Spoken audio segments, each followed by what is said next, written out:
Hey folks, welcome back. Well, we got this F550 in the shop today, 7.3 liter. This happens to be a 2002, and this one would intermittently have a dead pedal. Basically, it would just lose all of the everything, and then as soon as you let off of the pedal, go back down again, you'd have everything back again. And I'm going to show you. It's intermittent enough that I took it around and couldn't even get it to act up for a while, and then finally I caught it one time on the scanner as what it was doing. And I've tried to go out and do some filming and recreate exactly what was going on, and it just won't. I only have so many hours in the day, and I got to be a little bit proactive on this besides just spending a bunch of time trying to get it to act up again. But I found it with the scanner, and I'll show you everything that live data that I chose and all that kind of stuff to basically find this problem, because there's obviously there's ICP sensors, IPRs, there's bad wiring, there's the throttle position sensor, all that stuff that could make it potentially do something like that. So anyways, let's get the scanner hooked up to it, and I'll show you what I went through and how I sort of found it. Okay, what I meant by sort of found it was it'd be nice to be able to actually like confirm the problem, tracing the wires all the way to the ECM from the actual throttle position sensor, which we'll look at in a second, but it's basically attached up there to the go pedal. But now we're in the powertrain control module hooked up with this scanner, so we're going to go in here and read data stream. Okay, so one of the deals I chose was accelerator pedal position and the pedal position voltage. One other thing that I wanted to make sure of was the ICP percentage, the actual PSI. It's always got two PIDs. I don't know why there's not two sensors. Voltage there, and the last one right here, the one that I think is causing our issue, is this idle validation switch. We'll talk about that in a little bit.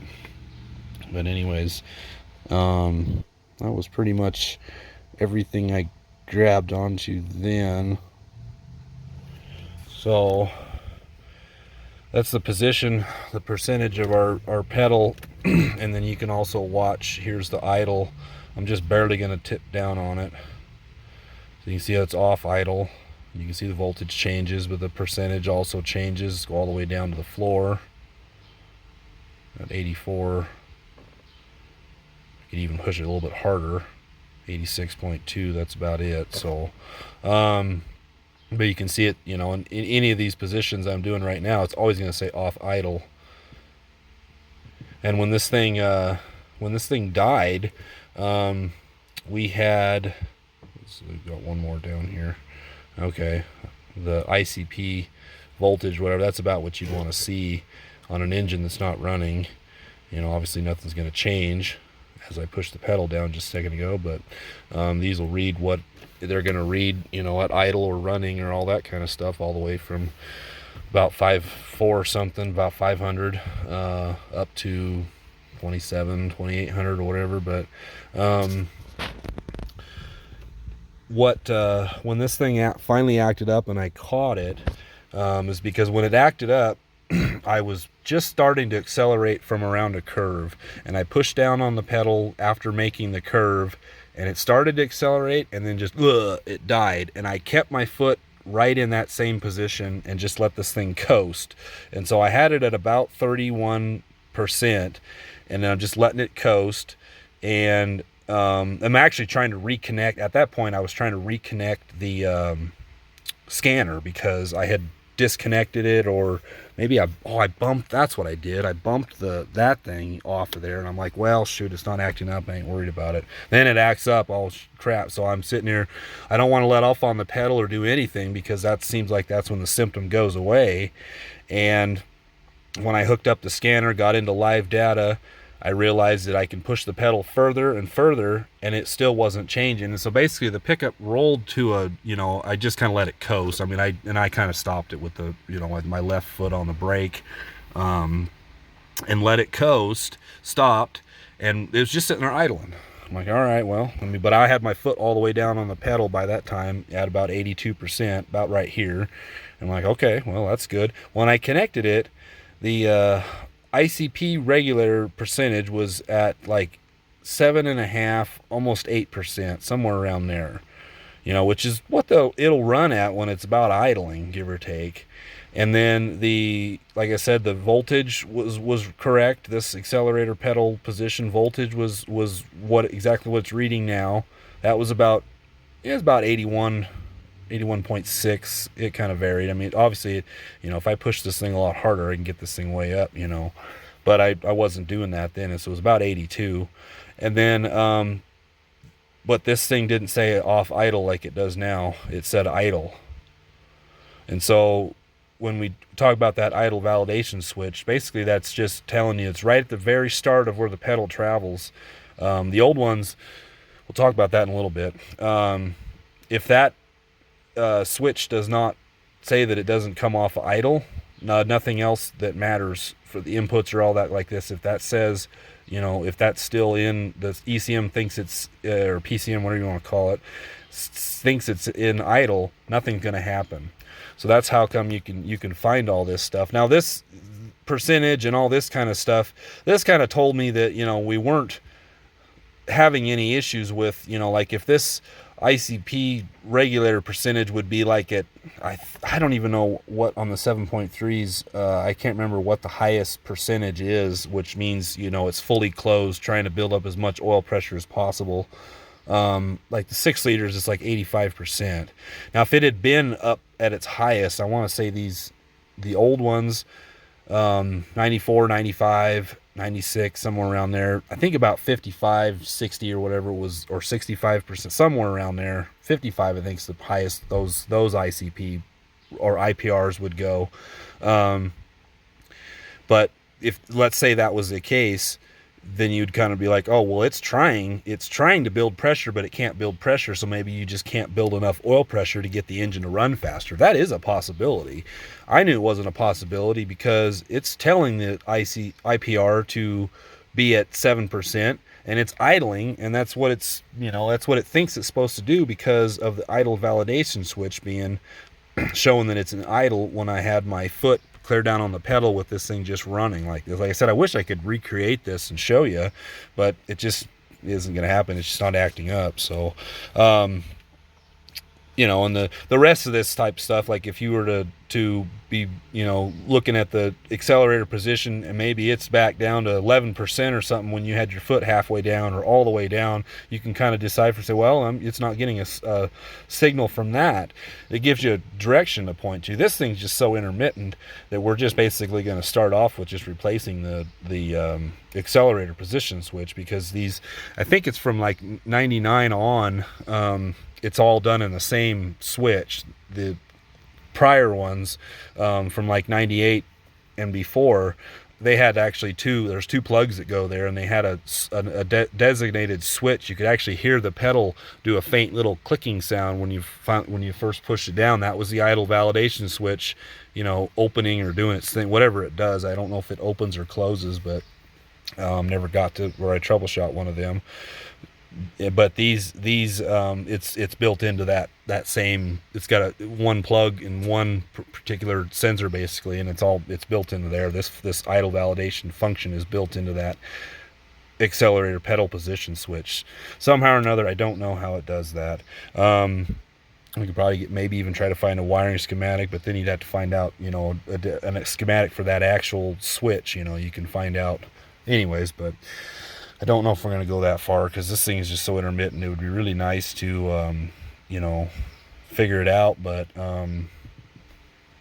it's just not acting up enough. And I just, I'm going to give the customer the option to let it go until it actually, fails more, or are we going to just let it go, or are we going to replace the switch or the throttle position switch or sensor or whatever, and give it a try there. you know, because I mean there could be other wiring issues or something like that, but like I said, I don't have a symptom right now. There's not really much I can do. I just caught it this one time. Thought I'd just make this video to show, you know, and explain about what, you know, I was attempting to do, and actually did, you know, I did see it.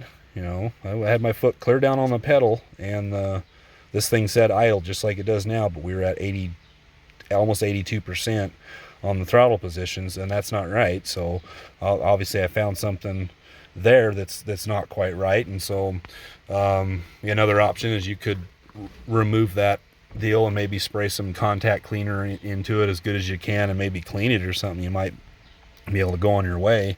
Eventually it's going to permanently fail, but so I'll just give the customer that option, those options, and figure out what they want to do, and then we'll you know, let's go ahead and I'll show you what this throttle position switch looks like. Sensor, I keep calling it a switch. This TPS, or accelerator pedal position sensor, whatever you want to call it, but we'll show you what it looks like in this pickup.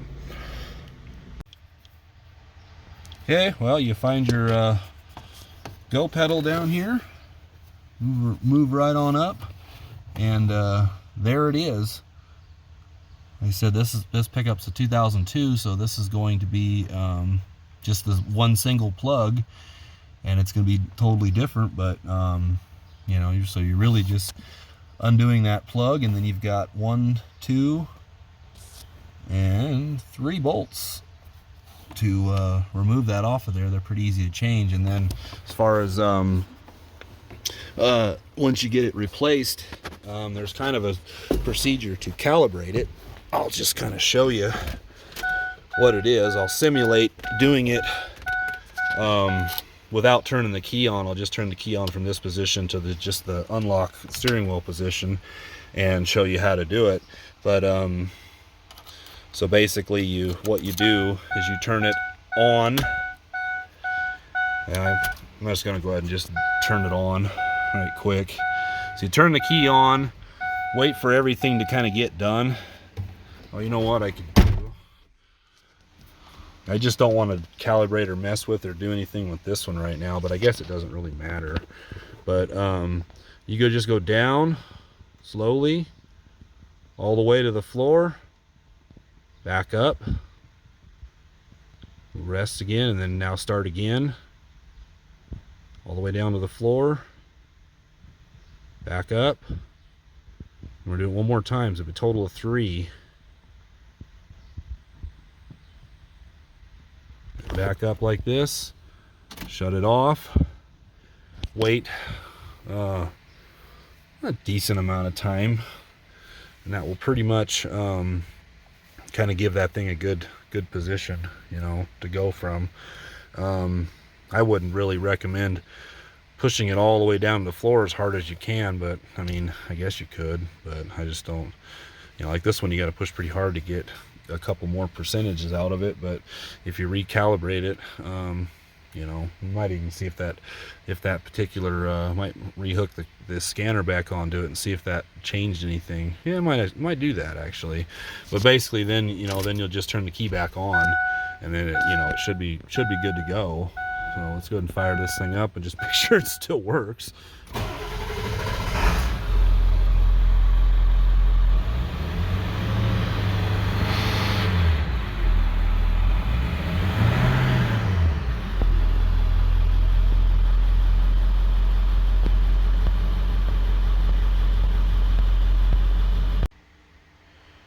Well, I got this reconnect again. Obviously it didn't change the number really from the idle position, you know, as far as this percentage number right here. I'm going to go back down with it again, push it really hard, 83.4. We were able to get it up to 86. It might have changed it a little bit, you know, but it just depends on how hard you're pushing, and you know, it seems like it's running against the carpet and all that stuff. So I don't know, it should be just fine that way, but obviously it didn't really change too much. But anyways, thought. And the other thing, I don't know if I really mentioned, no codes. Sometimes they'll throw codes, I don't know which ones, but they can. But this one did not have any codes in it for any kind. So this one we're going to be replacing the well, like I said, I haven't talked to the customer, but I'm pretty sure we're going to be replacing the accelerator pedal position switch there, and having them try it from then on. So if there's any updates, I'll bring this one back. So anyways, thanks for watching.